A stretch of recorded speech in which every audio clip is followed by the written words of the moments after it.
Sinibingelela, sibonga ukubona abantu abathola ithuba lokuthi bebheke lo mbukiso. La ekhaya-ke sikhuluma anything, njengamanje sikhuluma nge-topic ejwayele ukwenzeka. Abantu abahlale beyikhuluma, abantu abahlale beyi-repeat-a. Enye yezinto, indlela uKhuzani akhula ngayo emculweni kamaskandi, nangendlela akwazi ukuthi akhulise igama lakhe aze afike lapha akhona. Ngalezi ayikhathi-ke uKhuzani esafika, abalandeli-ke abaningi laba asenabo manje babengabangaka, babekhona bona nawe esazakhela igama lakhe, kodwa abalandeli abangaka babengekho ngenxa yokuthi kwakusenzima kakhulu. Kwakusenomtshengiseni ngalezi ayikhathi, kodwa-ke waphusha uKhuzani afike lapha azafika khona. Abantu bahlala bemsola umuntu ongazi umaskandi noma ongazi ukujula kawo. Mawuzwa izinto ey'thize ugcina uhamba nazo, uphila zona futhi uy'tshela ukuthi yizo the way abantu abasho ngakhona, ngoba ubona lokhu bey'phindaphinda bekhuluma okuthize ngomuntu. On this case bekuwuKhuzani-ke lo. UKhuzani kunabantu abangakujabulelanga ukuthi waphila impilo yokucula nendidane. Kunabathize ababey'buza ukuthi isinqumo lesi asithathile, usithathe ngayiphi indlela, ufike kanjani, ngoba kwakuney'nkolelo ey'thize abantu ababenazo, including ukuthi yena ukufika kwakhe wafika engathi ivoice yakhe ngathi izwakala ngathi ilandeka emgqomeni kancane. So kwakunoku-assume-ke kubantu abanye ukuthi-ke mhlawumbeni uthathelwa amasayidi ukuthi ubengeke because wayesemncane, ubengeke lo mfana manje wenzani, yonke into enjengaleyo. Kanti ukukhula okukhulu, ukucula ukucula, i-decision leyo ayithathayo ukuze-ke yena akhulise umculo wakhe, ngoba umculo uyakhuliswa. Awukwazi ukuma ndawonye ukuthi wena uzolokhu uphusha izinto ey'ngayindawo. Angeke sikuqambe-ke amanga, angeke sikufihleke lokho. Mhlawumbeni ngalesi sikhathi kuningi sasinga-understand-i, sibaningi ngoba sasiphusha oqhalamu kakhulu, kuwuhlangothi lamgqomeni, kuwuhlangothi lamtshengiseni. Asiphusha lonto kakhulu, saphusha indaba yasokhosini ukuthi yena ukhozi liyenzelela, uyavalela emgqomeni. Kwakukuningi nje ukukhuluma and izinto ey'ningi zazenzeka ko-Facebook, ziphele ko-Facebook, zidlulela koSolezwe nelanga. Yingakho lo ma-newspaper aduma kangaka ney'ntatheli zakhona, oJobe noMthobisi. So ingakho ubona bedumile, yingoba le mpi le yayishisa kakhulu, yayihlukanisa abantu phakathi. Noma vele inhlese ukhozini nakwezinye iy'ndawo nje emcimbini kwakunenhlese. Uma ubuka izinto okwenzeka ngakhona kube ngathi kunokwenzelela, inhlese yayibonakala. Attention eyayitholeka-ke kulolu hlangothi lungayitholi attention efanayo. Lokho kwakwenza ukuthi lowo marketing leyo, lokho kuphusha komculo thizeni, agcina sethola ama-gigs amaningi, sethola ama-nomination amaningi, yabona nje ese-everywhere, uyabhaleka emaphepheni, advertise-eka, athole even more wabantu abamsapothayo. Lokho kwakwenza ukuthi yena iy'ndaweni ey'ningi adominate because of system eyayicreate-iwe ukuthi imbeke lapho eyayimbeka khona.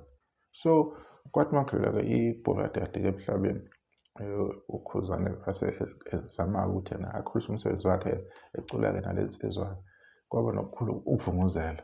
Abanye bazokhipha namagama ukuthi esehambile emhlabeni umtshengiseni, esenabalandeli uKhuzani ukuthi yena futhi ubezokhulisa ini umsebenzi, ubezotshontsha abalandeli bendidane. Ziningi izinto abayikhulumayo, ziningi. Thina-ke umaskandi besiwubuka nje singawulandeleli ngale ndlela abantu abawulandelela ngakhona. Abantu bayawuthanda umaskandi, abantu abafune lutho umaskandi, abantu bayazifela ngamaqhawe wabo. Ayikho into ongayenza ngesikhathi umaskandi ngabantu. So zabaningi-ke izinto, khona iy'nkulumo futhi ezavela futhi ku-TikTok nje, especially 2023, 2024, kube nokukhuluma nawo 2025 ingxenye yabo, kube nokukhuluma okuningi bekubeka isenta futhi umgqomeni ibhokadi kade umuntu ekhathele kuyokhuleka Thabo le ndaba edlebe lodwa. Kube kuningi ukukhuluma ukuthi someone kodwa kumele avume ukuthi wasiza ubani, wavela ngobani, umsebenzi wakhe wathi nayoqala into yakhe yokucula wavelela ngosibanibani okumqomene lo. Khona lokhu beyiphusha lokhu bekuphusha. At the same time uKhuzani mayiphinde futhi ayokhuluma ukuthi yena wafika kanjani, echaza indlela afika ngayo nanokuthi kunomsebenzi wakhe umgqumeni secret. Kunomsebenzi lapho afaka khona ama-voice akhe, khona izinto ezayishoda ngandlela thize. Bayazi-ke abaculayo, abakuvumi futhi lokho, bayakuphika.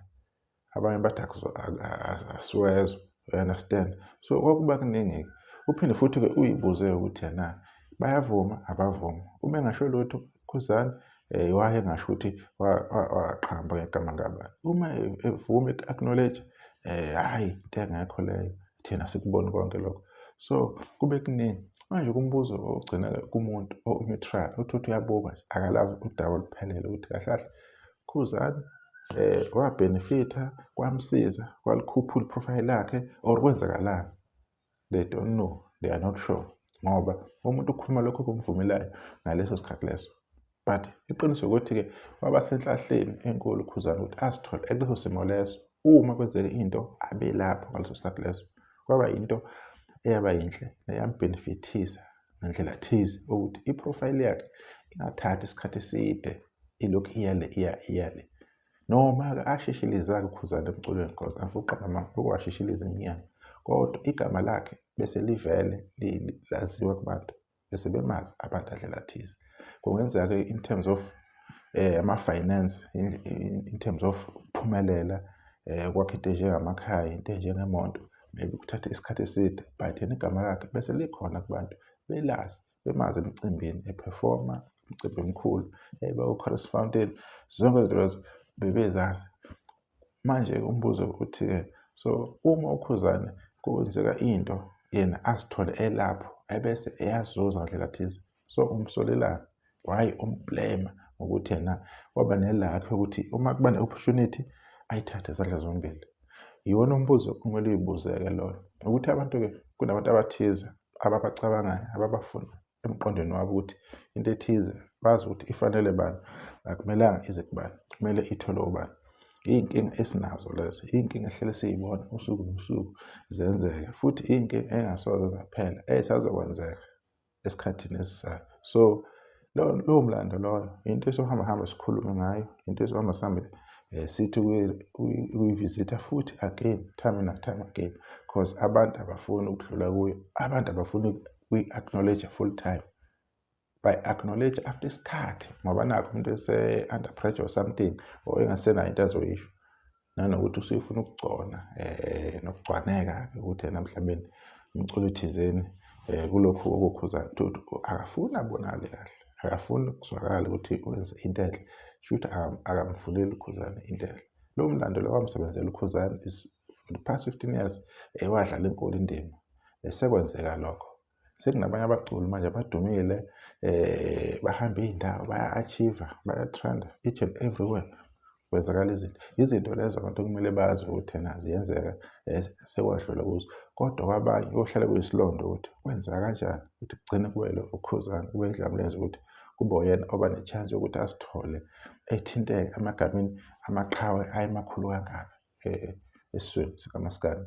Iyona nto eyisilonda le engeke ihlale-ke iphole kwabanye abantu abohlale usuku nosuku bezama ukuyithikameza, bezama ukuyigxibha ngandlela thize. Leyo nto iluswe kaningi, iluswe ngo-live, iluswe ama-influencer, iluswe ama-page ku-Facebook, iy'nqwele, yini kuhlale kukhulunywa abantu abathize abaziwayo, kusetshenziswa ama-views, ama-monthly listeners, kusetshenziswa yonke into zokutrenda nani. Thuthi uyafika kodwa uKhuzani leyo nto leyo ayijampile ngale abe successful, aqhubeke kakhulu. Bese uyazibuza ukuthi yena umuntu oyiKhuzani so uma umlisana kufanele ukuthi uyimoshela isikhathi. Kodwa-ke iy'nto zakhona lezi, iy'ndaba ey'njengalezi akusikhona ukuthi nathi sobe sinobufakazi noma sine-proof, kodwa izinto nje esiy'khuluma ngoba besiy'bona zenzeka.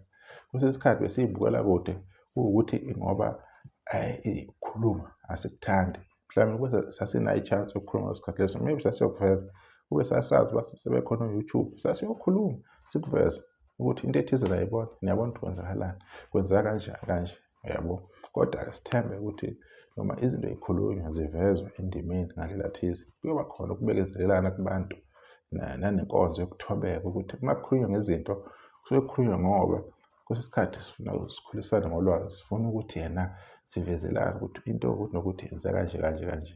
Abanye abantu banolwazi olujulile, oludiphu, oludlule lolwabo. Angeke ngize ngibaphuce ngibadlele umona lujulile vele, ngeke ngidlale ngani. Thina nje sikhuluma nje ngento on a surface level, sikhuluma izinto lezi ezinormal, ey'jwayelekile. Okuyinoma ubani umuntu ongakhuluma ngazo. Angeke sibalekele lokho. Kunabantu abazi masikade ngendlela ejulile, but thina sibeka nje leyo 10%, 15%, u-85 ujulile and abantu bayakwazi, thina asiwazi nabanye. Thina sithanda nje ukuveza lokho okusuke kuhle ngaleso sikhathi leso. Kodwa-ke insizwa-ke yakwaMpungoseke kwayisiza ukuthi ibe ne-chance, ibe nethuba lokuthi igama lakhe lithinteke kulezi insizwa engabe amaqhawe nomlando omkhulu kumaskandi.